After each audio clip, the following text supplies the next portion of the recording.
Welcome back guys to the series 50 Days in Asia. So we are still in Laos. Last time we finished off in Luang Prabang and I couldn't really find too much action there, so I've moved down to the party capital a little bit further south, Vang Vieng. Everybody goes here for partying, you know, you can do your tipsy tubing, you can get your hands on pretty much anything here. I've heard pretty crazy stories about it, alright. So today we're going to do the tipsy tubing. I heard that it's not as crazy as it used to be. There's a lot of bars on the side. I heard there was 20 bars a few years back and that they whacked it down to basically 2 or 3, I've heard. So yeah, we're going to give that a go and see how we get on, you know. But again, a lot of people were dying doing it. That's why they had to pull it, because they were just loading themselves up with too much drink really, and recipe for disaster, drinking water, you know. So well, we're going to try that now, and I'm going to show you this view that I've woken up to. This is my first day here, just got here, so this is just great. I'll show you now. There's a bit of a problem with the air around here, so I can see it clear, the camera's probably not picking it up. Really good. So yeah, let's fire the ring in now. We'll do the tipsy tubing.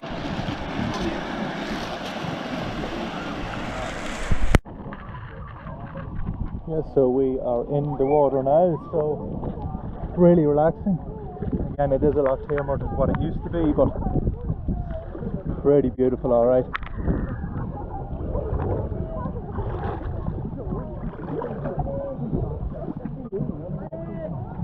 And it's not very crowded either, which is good. You see the pictures, see a load of people. I'm going to hit a rock here now. So yeah, it's really relaxing. It's not as hardcore in the party scene.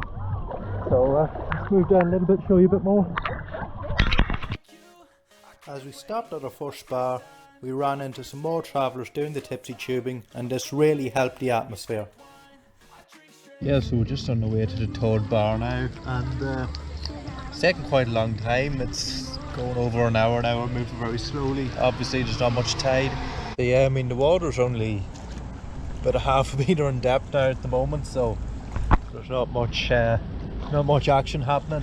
Yeah, but I think in the rainy season you can't do it. I might be wrong, but yeah, it's just I don't know, you don't want to have a lot of cans with you to keep you tied over till you get to this last stop. I think really they shouldn't have closed down as many. Again, I keep repeating myself, but it does really drag itself out, yeah. It was then time to hop on a tuk-tuk and go into the beautiful Lao countryside and stop by a blue lagoon before attempting to do the famous Lao viewpoint. Yeah, so now we're making our way up to the viewpoint, and I've only started and I'm out about ready. But you're in the shade, so that's a big help. Is these bamboo to hold on to the side. So quite sturdy. It's all this type of path here. So yeah, let's see how long it takes. I think they say it takes an hour, but I've heard people doing it in 12 minutes, so I'm gonna see how long it takes me. These big rocks, so you have to be willing to really climb, so just be wary of this. Okay, so we made it up to the top. It took 20 minutes, not too bad, so let's have a look. It's well worth it.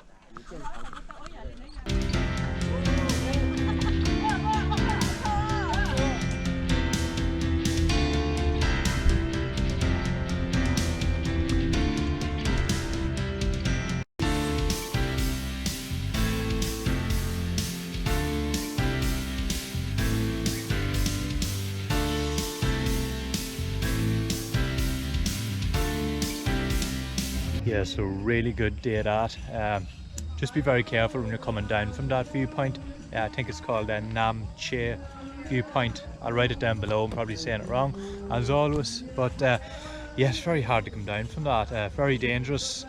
I see a couple of people probably did slip and die in that. That's being honest. But look, if you're a little bit shaky, just be wary. But you should not miss it though. I'm just giving you a heads up, you know. But yeah, we even got a bit of kayaking in today too, so I'm feeling a lot better now about this place. Today really did lift my spirits up a lot now about it, because it was a little bit too slow of a pace. But yeah, today was very lively. So yeah, we got to the lagoons. With the tour I did, you only got 20 minutes.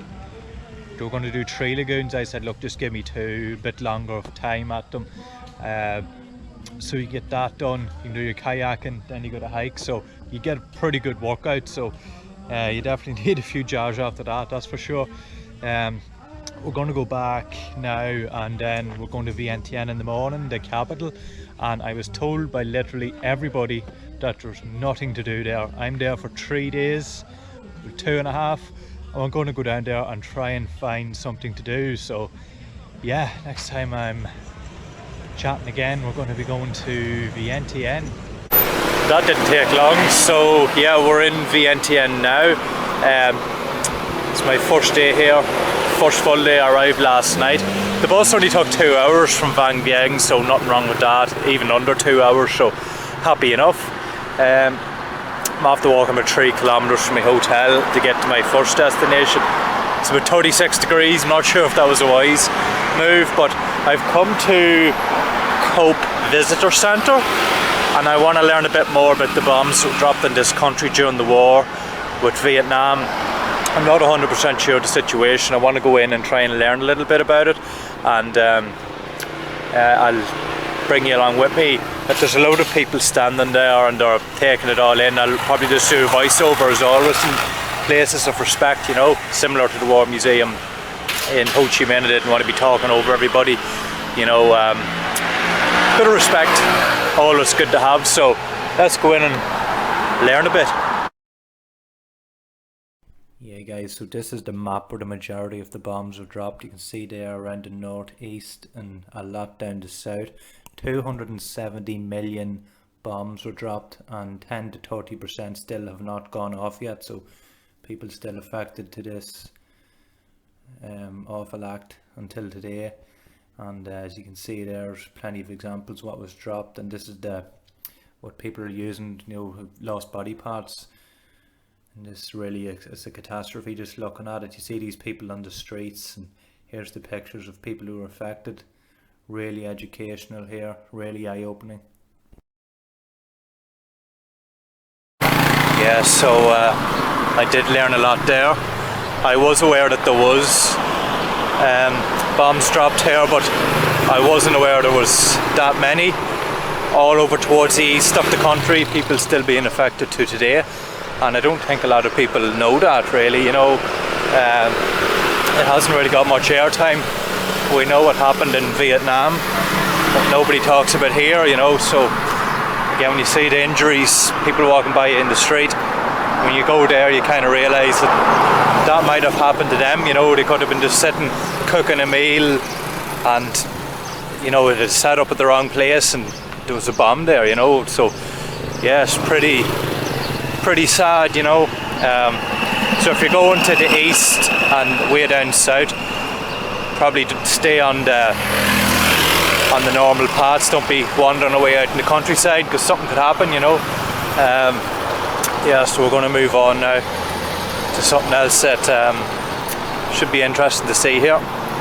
Next destination over here is the Arc de Triomphe. Yeah, my pronunciations are shocking. Just have a look, you know what I mean. Yeah, a lot of people don't know that Laos has one of these. That's to celebrate the independence of Laos. They were a French colony until very recently.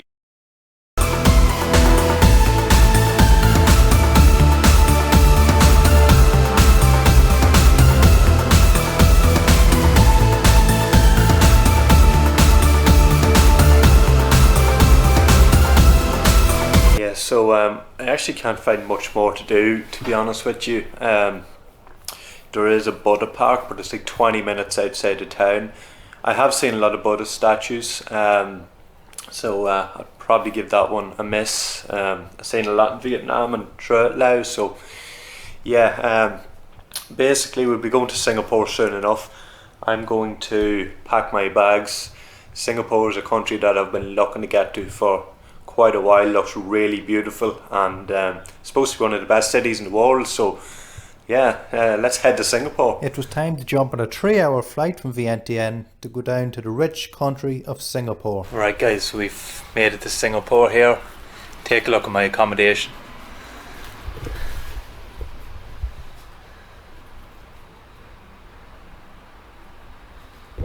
I'm going to show you inside. I'll explain these. So obviously it's like a hostel, but this is your room here, and once you come in, this is all you have. Put your card in. Yeah, so you've even got a TV here. You've good leg room here. It's very good. You can fully stretch. Good mirror. USBs, aircon. You can change the lights if you're into that type of thing. So I don't know if people sleeping in here, so I'm going to close this door over. Take my bag in.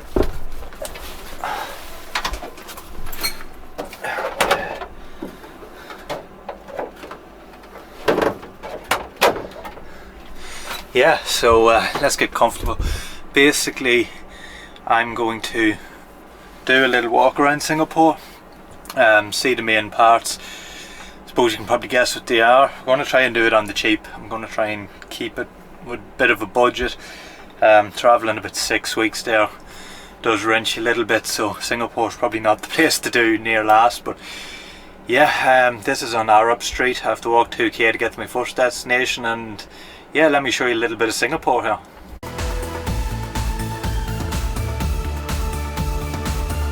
So yeah, you've guessed right, Gardens by the Bay. You just have to see it, and it's actually free to walk around the bottom, but if you want to go up to the trees you have to pay. So you see this bridge here. I think that's the only thing you have to pay for. As I said, down here is free, but that's actually very good. I thought you'd be charged to come in here, so that's a good bonus.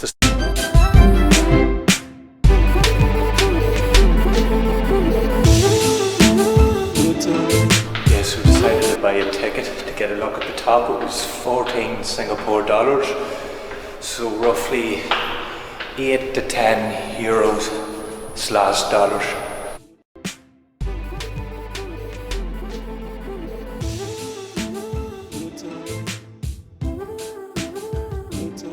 Yeah, so that was pretty good, but I'd probably recommend, see, about €8, and then right across for roughly €15 you got the Marina Bay Sands Hotel. That's the one everybody knows up here.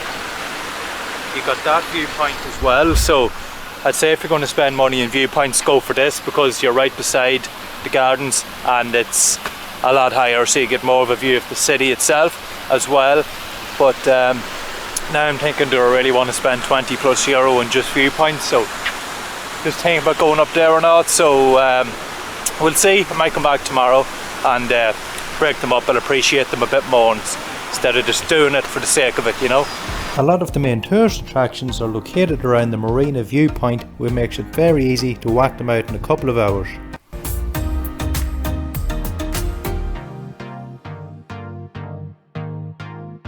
There's such a big difference from where we've been before.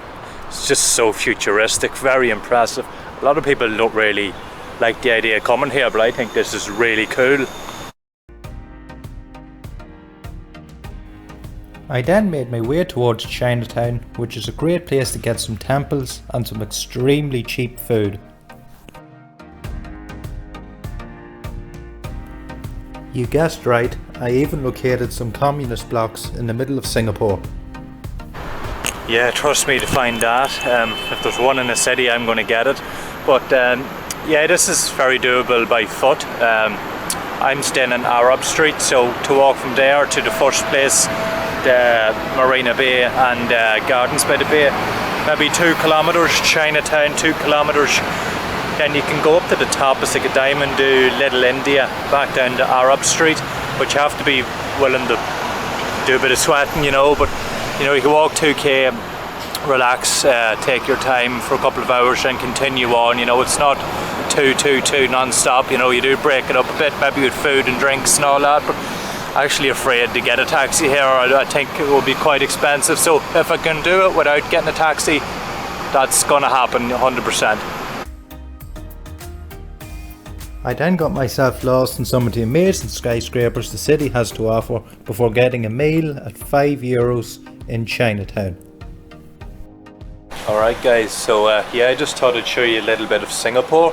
It's more or less my stop to go to Malaysia. It's good for a couple of days. It's a beautiful, beautiful country. So small as well, you can travel it quite easily. You will need a lot of money though. I'd recommend doing about 2 days. 2 days cost me about $120 US. You can get cheap meals in the likes of Arab Street, Chinatown to do cheap meals, maybe €5 to €10. You can get a good dinner. Yeah, the price of drink here, maybe you can get a pint for about €10.